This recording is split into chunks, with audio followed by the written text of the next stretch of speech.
Hello everyone! Welcome dito sa ating channel, Bawat Buhay May Kwento. It's been a while, ngunit isang napakagandang love story ang aking ihahandog sa inyo ngayon na may pamagat na I Found the Love. Kaya relax lamang po kayo dyan at mag-uumpisa na po tayo.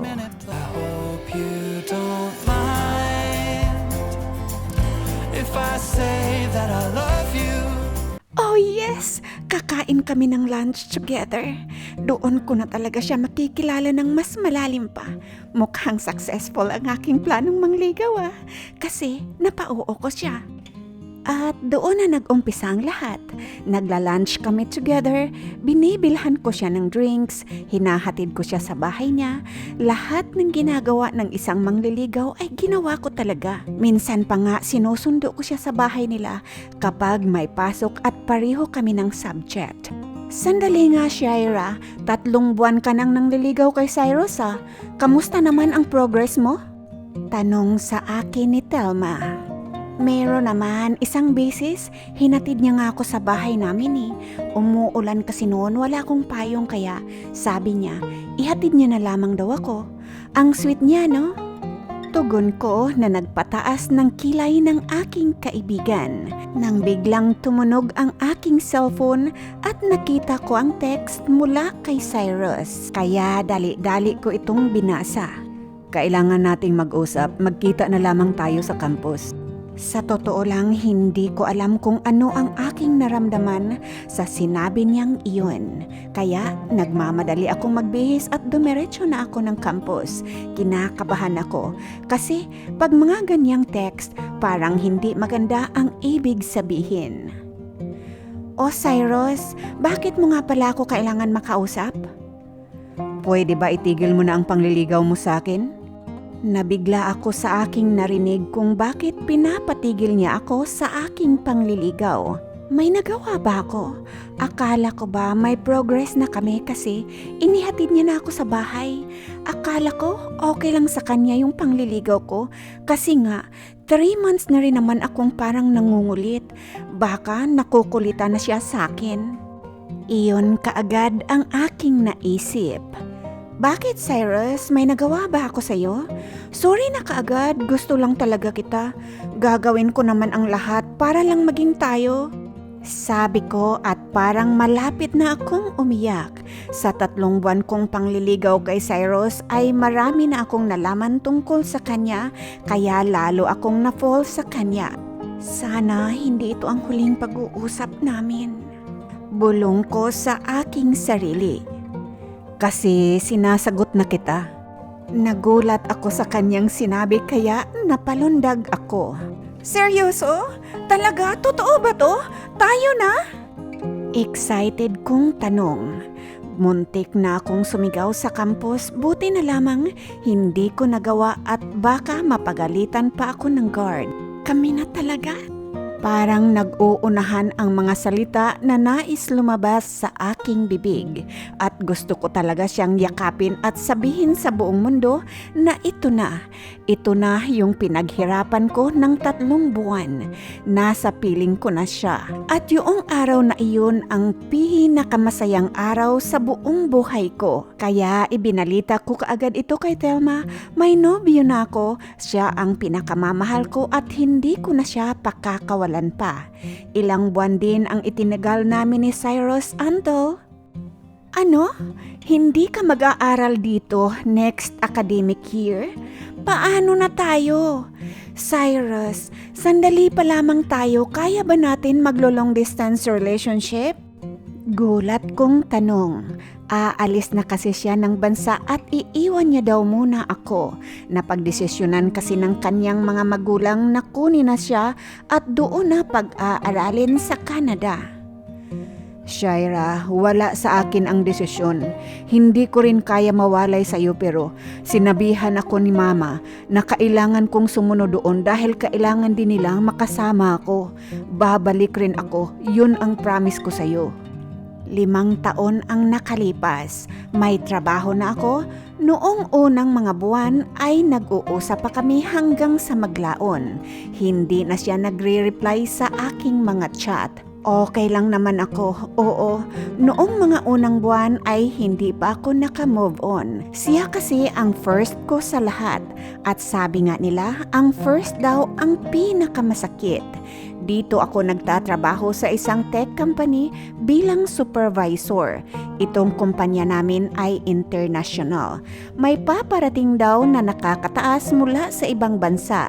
Hindi naman ako kasi masyadong nakikinig sa briefing kaya hindi ko alam kung saan bansa sila galing. Pero sa totoo lang, wala rin naman ako masyadong pake. Ay, siya nga pala. Mabalik tayo sa nasira kong first love. Kamusta na kaya siya? Naalala niya pa kaya ako? Matagal na rin ang nakalipas. Siguro nakalimutan na ako noon. Naalala ko pa nung sinagot niya ako. Sobrang saya ko noon. Sabi ko talaga, hindi ko na siya pakakawalan pa. Pero nakawala rin pala siya. Hindi pa siguro ganun kahigpit ang kapit ko sa kanya kaya nakaalis pa rin siya. Sana hindi ako tumigil sa pagme-message sa kanya hanggang sa mag-reply ulit siya. Bigla akong naalimpungatan sa aking pagmuni-muni noong may narinig akong tinig. Hi guys! Meeting daw sa conference room. Paparating daw yung galing Canada. Noong narinig ko yung Canada, naalala kong bigla ang aking first love. Hay, tama na self. Hindi ka nakilala noon. Pagkatapos kong sabihin iyon sa aking sarili ay nagmamadali na rin akong pumasok sa aming conference room. Hi everyone! I would like all of you to meet Sir Cyrus. He will be helping us out with our operation here in Manila. Sabi ni Sir Migs. Talaga ba? Tama ba ang aking narinig? Bumalik na siya dito sa Maynila? Ang lalaking nagpatibok ng puso ko? Pero iba na ngayon. Masyado na ata siyang mataas kaya hindi ko na siya maabot. Tama, siya pa rin naman ang lalaking minahal ko pero hindi na ata talaga kami para sa isa't isa. After ng meeting ay umalis na kaagad ako sa conference room at dumiretso sa aking office. Nakapag-isip-isip ako. Ganoon pa rin kaya siya? Ganoon pa rin kaya ang kanyang mga hilig? Sigurado may nobya na siya. Ang gwapo niya ngayon. Siguradong nakapila ang mga babae sa kanya. Ay nako Shaira, tama na nga yung iyong mga pangarap. Kastigo ko sa aking sarili at ilang days na rin siya sa kanyang office ngunit hindi ko siya pinapansin. Oo, parang nagbibitter ako sa lagay na iyon pero masakit pa rin talaga ang kalooban ko na hindi siya nagparamdam after ilang years. Wala nga kaming formal breakup. Parang wala talaga akong closure. Sa aking pagmuni-muni, nagulat ako noong maramdaman kong may humila sa akin papunta ng pantry. Walang tao noon sa loob ng pantry dahil kakatapos lamang ng lunch break. Hanggang kailan mo ba ako hindi papansinin? Cyrus, gulat kong sambit. Ilang beses na akong nagpapansin sa'yo. At ilang beses na rin ako nag-call ng meeting para lamang magkaroon tayo ng chance mag-usap. Pero parang ang ilap mo ata at ayaw mo akong pansinin? Nagtanong ka pa talaga, Cyrus? 5 years. 5 years mo akong hindi kinausap. Cyrus, tapos ngayon babalik ka na parang walang nangyari? Ni hindi mo nga man lamang sinabi sa akin if break na tayo eh. Kaya Cyrus, wag mo nasaktan pa ang damdamin ko.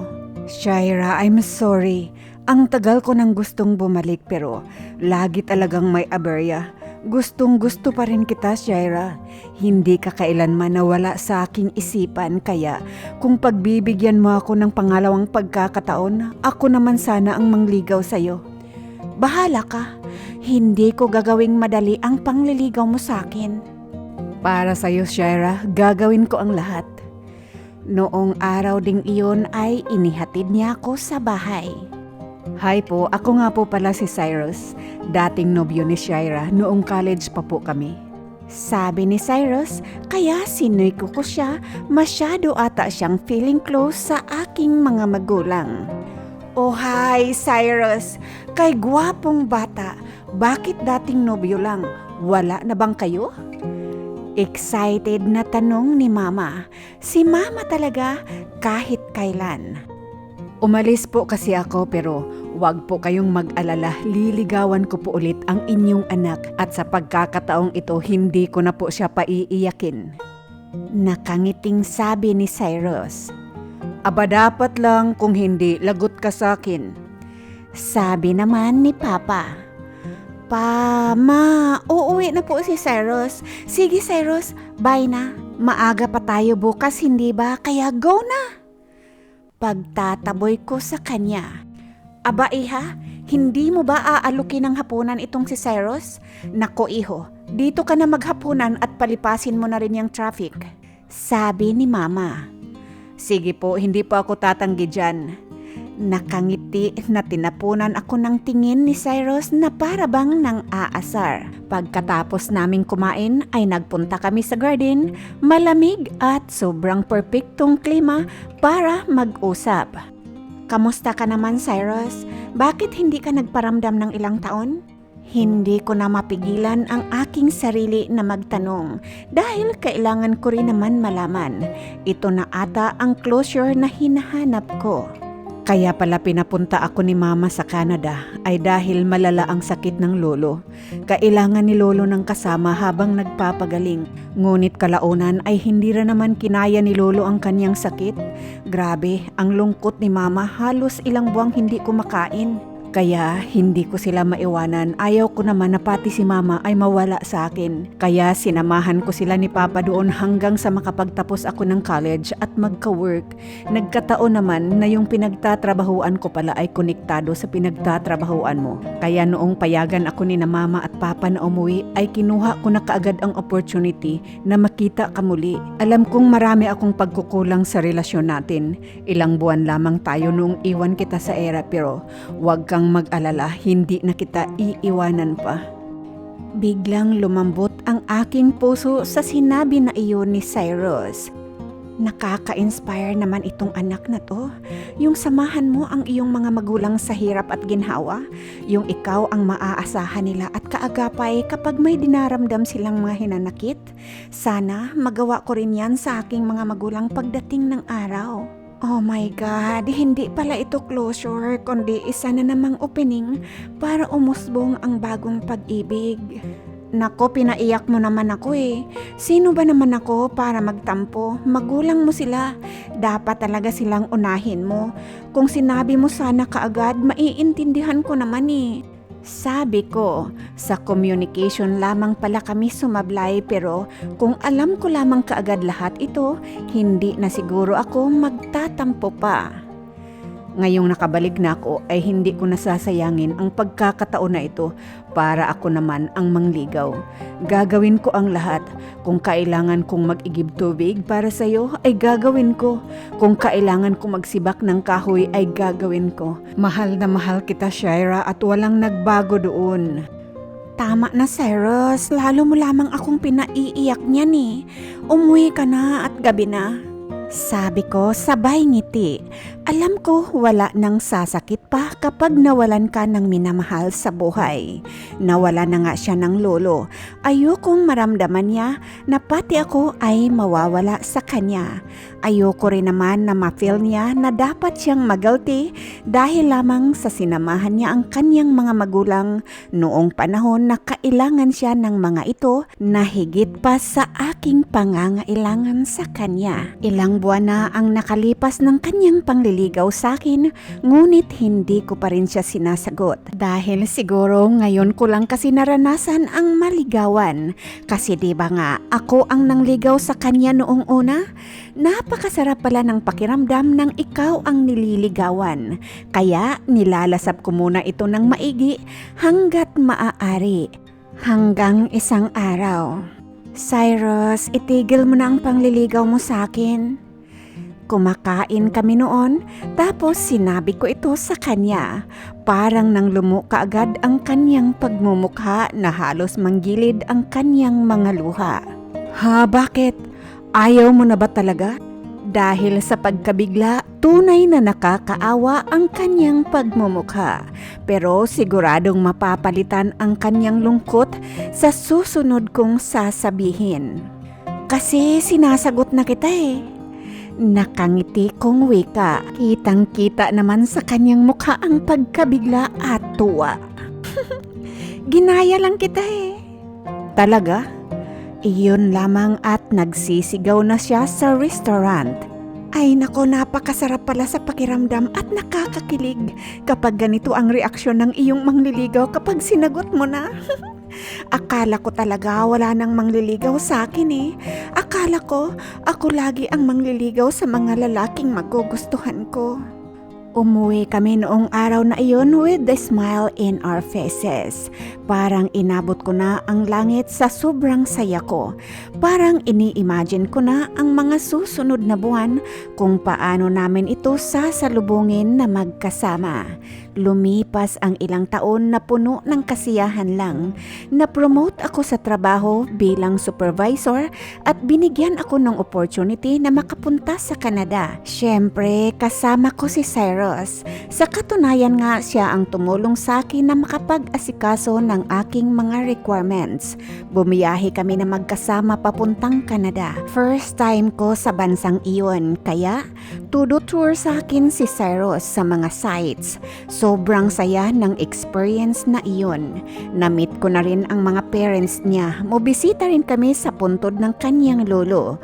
Nag-picnic kami doon at nagkwentuhan pa kami ng mga parents ni Cyrus. At habang naroon kami, nagtaka ako dahil sabi ni Cyrus sa akin magbihis ako ng maganda pag pumunta kami ng CN Tower. Habang nagbibihis ako ay napaisip talaga ako, bakit kailangan maganda ang aking isusuot? I-tower lang naman yung pupuntahan namin. Ayoko pa nga sanang sumama dahil malululain talaga ako, pero once in the lifetime experience lang naman yun, kaya ayaw ko rin naman palagpasin. Noong makasakay kami ng elevator ay parang may sumabog sa dibdib ko. Gabi na yun at sobrang lamig. Sinuotan ako bigla ng jacket ni Cyrus at niyakap habang paakyat ang elevator. Nakatanaw kami sa glass window at tiningnan ang stars. Tara, picture tayo doon, sabi ni Cyrus pagkababa namin ng elevator. Tapos hinila niya ako. Tumalikod ka dyan ha? Tumalikod din ako. Mga ilang saglit rin yun na hindi nagsasalita si Cyrus. Wow, ang ganda naman dito, sabi ko. Shaira, alam kong ang dami na nating pinagdaanan at pagdadaanan pa. Sa lahat ng iyon, sa lahat ng pagsubok na iyon ay ikaw lamang ang gusto kong makasama. Naalala ko pa noong una tayong nagkakilala. Org party noon. Nahuli akong dumating dahil hindi ko kilala ang mga tao doon kaya nahihiya akong sumama. Pero mabuti na lamang sumama ako kasi doon ko pala makikilala ang babaeng magbabago ng buhay ko. Sa totoo lang, gulat na gulat ako noong sabihin mong kung pwede ka bang mangligaw sa akin. Kasi nung makita kita, kung maalala mo, nabighani talaga ako sa'yo.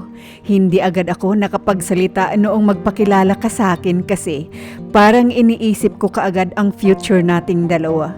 Kaya nung tinutuo mo yung pangliligaw mo sa akin, hindi na ako tumanggi. Pinatagal ko lang ng kaunti dahil kakaiba pala ang pakiramdam ng maligawan. Ikaw lang kasi ang nagparamdam sa akin noon eh. So ngayon, hindi na kita pakakawalan pa. Shaira, will you marry me? I will, Cyrus. Hindi mo na kailangan pang tanungin yan dahil pakakasalan talaga kita. Habang nabubuhay ako, ikaw lang ang gugustuhin kong maging asawa ko at hindi ko hahayaan magkahiwalay pa tayong muli. Excited at walang paligoy-ligoy kong tugon sa tanong ni Cyrus. Ang saya-saya ng trip na ito. Wala akong ibang nararamdaman kung hindi ang saya. Umuwi na kami ng Pinas, sharing the great news to all of our friends. Hindi rin mawala-wala sa mga labi nila ang mga ngiti. At noong dumating na ang araw ng kasal namin, o bakit? Umiiyak kasi si Thelma. Ngek, daig mo pa sina mama at papa? Grabe ka naman kung makaiyak. Sayang bayad natin sa makeup artist. Pagpapababy kong wika sa aking kaibigan. Kasi naman, parang kailan lang noong college tayo, yung tipong tatambay-tambay tayo sa koridor tapos kapag may dumaan na gwapo, sasabihin mo kaagad sa akin, "Uy, 1 to 10." Tapos ikaw din naman ang sasagot ng 10. Ngayon, may gwapo ka na rin sa wakas sa tabi mo. Hindi ka naiiyak sa akin para lamang sabihin na wala kang kasama tuwing Christmas. Tapos, lagi mong sinasabi sa akin na kasama ka sa samahan ng malalamig ang Pasko. Hoy, ikaw talaga? Wala pa nga tayo sa reception. Bakit nagme-message ka na kaagad sa akin bilang maid of honor ko? Sabi ko, binibiro ko lamang siya dahil nga sobra ang kanyang pag-iyak. Basta kapag iniwan ka ulit ng Cyrus na yan, tutulungan talaga kita kaagad na makapaghanap ng kapalit niyan. Marami akong kilala. Telma, hindi niya nagagawin yun. Wala nang rason para iwan niya ako. Sige na, tara na. Mag-retouch ka na at baka hindi ka maganda sa picture natin. Noong matapos na kaming maghanda para sa wedding ceremony. I still can't believe it. Ikakasal na ako sa taong pinakamimiti ko. Salamat sa Diyos at binigay niya sa akin si Cyrus. Maraming sinabi si Pastor sa ceremony at ang mga tumatak sa aking isipan, ang marriage will not be easy. Mahirap ang bawat yugto pero hanggat hawak niyo ang kamay ng isa't isa, hindi kayo mahihirapan. Magiging magaan ang lahat, lalo na kung isasama ninyo ang Diyos sa lahat. Sobrang sarap ng pakiramdam noong marinig ko iyon. Alam kong si God talaga ang gumawa ng paraan para kami ay magkasamang muli at nakatitiyak akong hindi niya kami hahayaang mahihirapan sa iba't ibang yugto at pagsubok ng aming buhay bilang mag-asawa. Natapos na ang word of the Lord from the pastor who officiated our wedding. Andoon na sa part ng sasabihin na ang vows namin. At syempre, ako ang nauna. Hi Cyrus, ikaw talaga ang pinaka-crush ko. Sa katunayan, witness ko talaga si Telma, ang aking maid of honor. Kung paano kaming dalawa ay mahilig tumingin sa mga lalaki, pero sa iyo lang talaga tumibok itong puso ko. Walang isang araw na hindi ako nagkukwento sa kanya about sa mga pangyayari sa pangliligaw ko noon sa iyo. Ang akala ko nga walang epekto sa iyo ang aking pagpapakyut noon. Akala ko rin hanggang friends lang talaga tayo. Ngunit may pag-asa pala ako. Noong sinagot mo ako, sobrang saya ko noon. Kahit noong niloko mo ako na wag mo nang ituloy ang aking pangliligaw sa iyo. Mahal na mahal kita, Cyrus. Alam mo, walang araw na hindi kita inisip noong umalis ka. Sobrang sakit lang kasi noon, parang iniwan mo ako sa ere. Pero siguro nga, love is sweeter the second time around. Pero noong pinagtapat mo ang katotohanan ay lumambot kaagad ang aking puso. Hindi ko pala talaga kaya na mawala ka. I prayed na tayo na talaga for this lifetime at kahit sa buhay natin sa langit, gusto ko tayo pa rin ang magkasama. I love you, Cyrus. Hi, Syra. Alam kong marami na akong nasabi sa proposal ko, pero marami pa rin akong gustong sabihin sa iyo ngayon. 5 years tayong nagkahiwalay at sa 5 taon na iyon ay naisip ko kung may ibang nobyo ka na ba. Kung masaya ka na ba sa iba. Hinihiling ko lagi noon na sana ay hindi pa huli ang lahat kasi marami pa akong gustong sabihin sa iyo. Marami pa akong plano para sa ating dalawa. Nangangarap ako na sana magkaroon tayo ng pamilya. Yung magkaroon tayo ng 2 o higit pang anak. Mahal na mahal kita, Syra. Hindi enough ang oras natin ngayon sa vows para sabihin lahat ang aking nararamdaman para sa iyo. Pero ayun lang ang tatandaan mo. Ang puso at isipan ko ay ikaw lamang ang laman at wala ng iba pa. Maluhaluhang sabi ni Cyrus. You may now kiss the bride. At noong sabihin iyon ng pastor ay nagpalakpakan ang mga tao. Sobrang saya ng paligid. Nag-kiss kami, napangiti kami, pagkatapos ay ngitian namin ang mga tao sa paligid. Mabuhay ang bagong kasal. Sabi ng pastor. At noong naglakad na kami papunta sa tent namin, sinalubong kami with flowers petals at sobrang daming nagpipicture sa amin. Nakangiti kaming naglalakad. Sa reception ay nagkaroon pa ng mga messages ang aming mga magulang, maid of honor at best man. Umuwi nga pala from Canada ang mga parents ni Cyrus na nakita ko rin noong nagpunta kami doon para sa proposal. Anak, maraming salamat at pinakilala mo sa amin si Shira. Kaya pala, inspired ka mag-aral doon sa Canada. Pagkatapos mo ay nagtrabaho ka kaagad dahil may babalikan ka pala dito sa Pinas. At higit sa lahat, maraming salamat dahil hindi mo kami iniwan ng daddy mo noong kailangan ka talaga namin dahil sa paglisan ng iyong lolo. Ngayong magkakapamilya ka na, sana ay lumaki ang mga anak mo na katulad mo na hindi kailanman tinalikuran ang kanyang mga magulang. Shira, welcome to the family. At kapag inaway ka nitong si Cyrus, huwag kang mag-alala dahil ikaw ang kakampihan ko. Magmahalan kayo mga anak hanggat kayo ay nabubuhay. We love you both. Sabi ni Mama Lita, mama ni Cyrus. Cyrus, ako bilang ama mo, wala na akong ibang mahihiling pa kung hindi ang kaligayahan ninyong mag-asawa.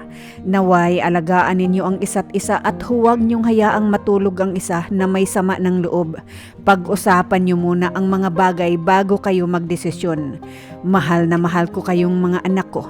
Sabi naman ni Papa Elmer, Papa ni Cyrus. Hi mga anak. Noong pinakilala mo sa akin si Cyrus at sinabi niyang dati mo siyang nobyo ay nagtaka ko kung bakit kayo nagkahiwalay at kung bakit pinakawalan ka nitong anak ko. Pero may kwento pala iyon. May magandang rason pala. Maraming salamat Cyrus at bumalik ka sa anak namin. Nakita namin kung paano mo siya pinasaya. Nakita namin kung paano siya ngumiti tuwing umaga pagkapasok sa opisina. Sana laging ganon ang inyong relasyon.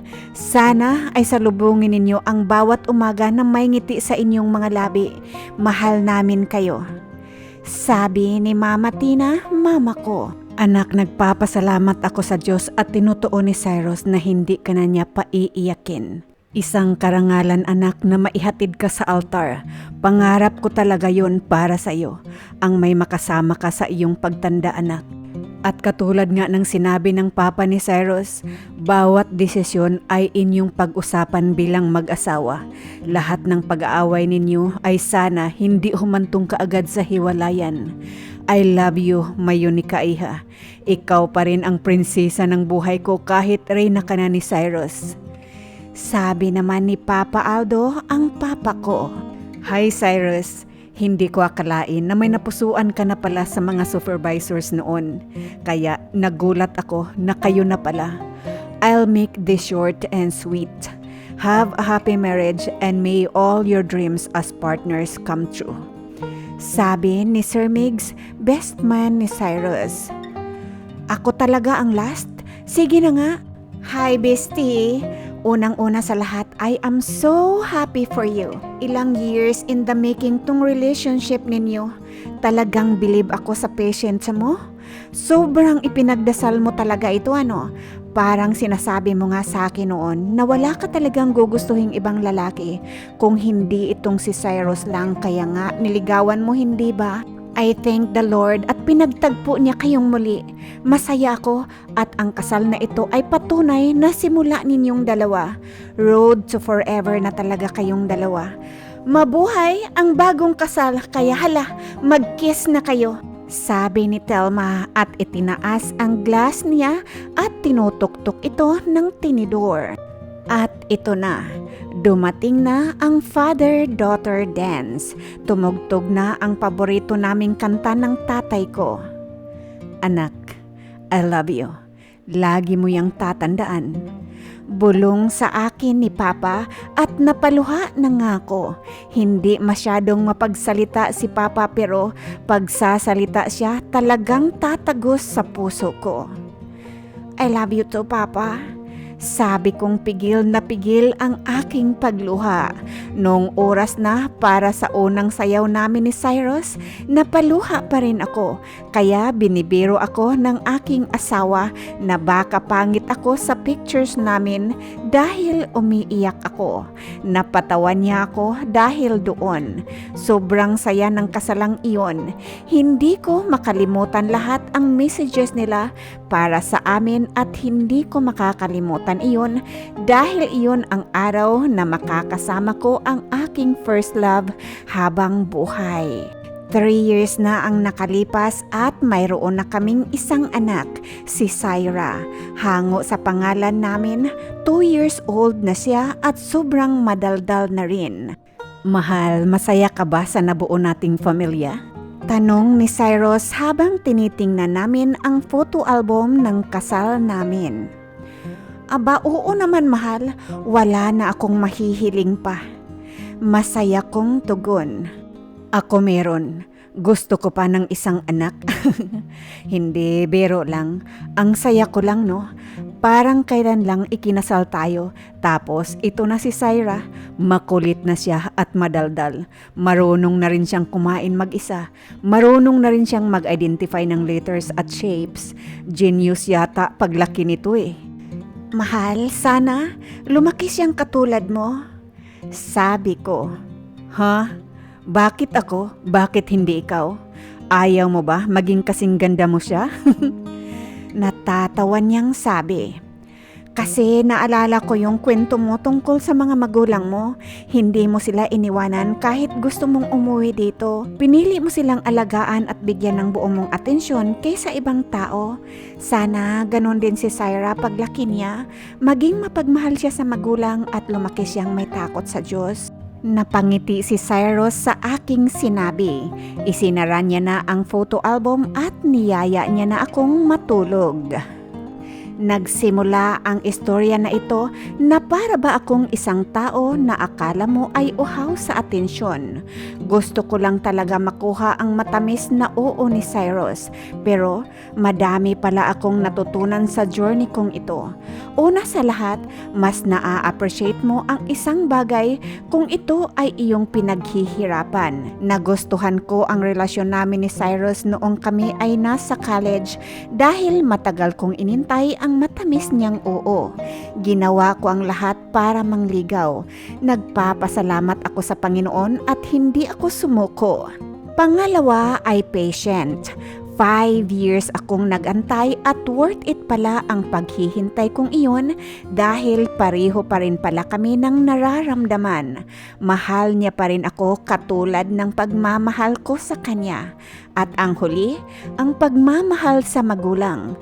Importante sa akin ang isang lalaki ay may pagmamahal sa kanyang magulang dahil kapag kami ay nagkaanak, siguradong ituturo niya iyon sa aming mga anak. Napakarami ko pang natutunan pero sa ngayon, ito na lang muna siguro. Sana marami rin kayong natutunan. Kasi ako, lagi kong babaunin ang mga aral na ito at ituturo ko sa aking anak at sana ay maipasa rin niya ito sa magiging anak niya. Nagsisimula pa lamang ang istorya namin. Marami pang darating at pagsubok. Marami pang problemang kailangang lutasin. Pero alam namin kakayanin namin iyon kasi magkasama kami. Maraming salamat sa inyong pakikinig sa istorya tungkol sa pag-ibig na sinubok ng panahon. Ang pag-ibig na nagsimula sa akala mo ay pagbibirong pangliligaw lamang, natutunan namin na ang aming pagmamahalan na pinaghirapan ay hindi kailanman masasayang. Tandaan namin yan palagi. I love you from Syra and Cyrus.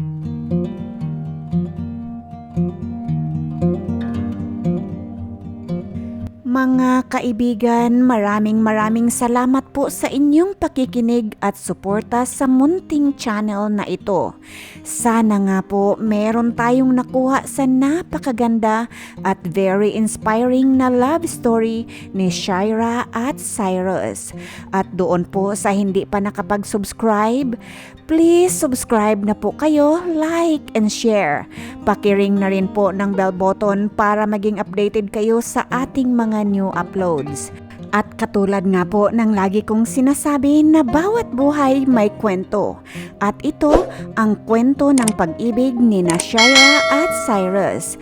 Hanggang sa muli, paalam!